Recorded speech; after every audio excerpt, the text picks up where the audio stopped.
If you allow Ukraine to be carved up, is the independence of any nation secure?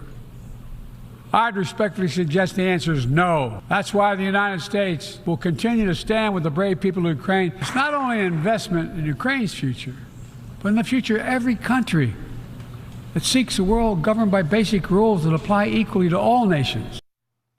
And now, Mr. Zelensky goes to Washington. Ukraine's president is expected to meet tomorrow with congressional leaders, along with President Biden. But he doesn't really need to beg for money now, because the White House has already committed to giving him a significant package, including one or two things that Ukraine hasn't gotten before.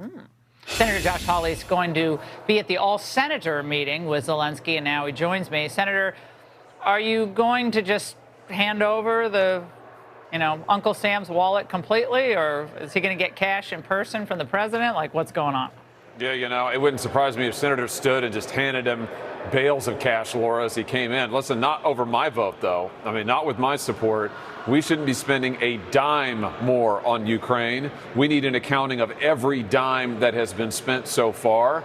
And I'm just tired of hearing the president say over and over that we've got to invest. This is an investment in the future of every nation. What about our nation? It's not an investment in our future, in our people, in our jobs. That needs to be the priority.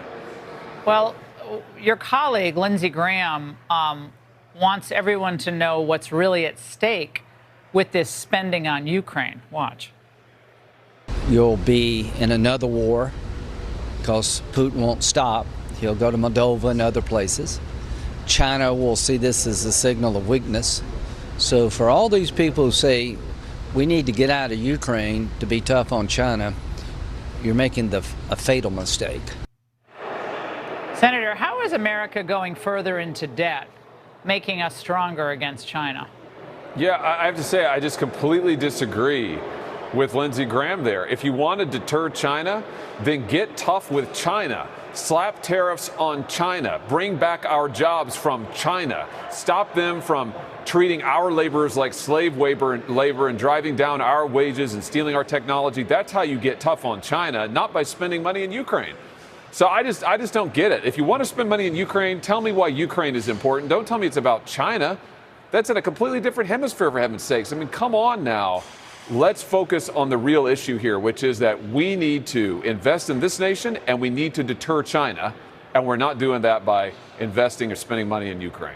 Well, there's at least one president out there who's actually listening to what his people may be saying about increasing aid to Ukraine. And that's the Polish president, Senator, who said about Ukraine earlier this week, Ukraine is behaving like a drowning person, clinging to anything available. A drowning person is extremely dangerous, capable of pulling you down to the depths. Simply drown the rescuer. Talking about that grain embargo fight they're over. But at some point, the American people will have their say on this. And 4 more years of Biden, without a doubt, means 4 more years of war for the United States. Is that what Americans want? 4 more years of war? No, it's not what they want. It's not what they need. Here's what I heard just today, Laura. I heard briefed by the administration that this newest request for $24 billion more U.S. dollars, is not the end. It's not even close to the end. They want us to be writing checks to Ukraine direct to their government forever, year after year, hundreds of billions of dollars. That is ridiculous. For what? What's the strategy? What's the end game? They don't have one.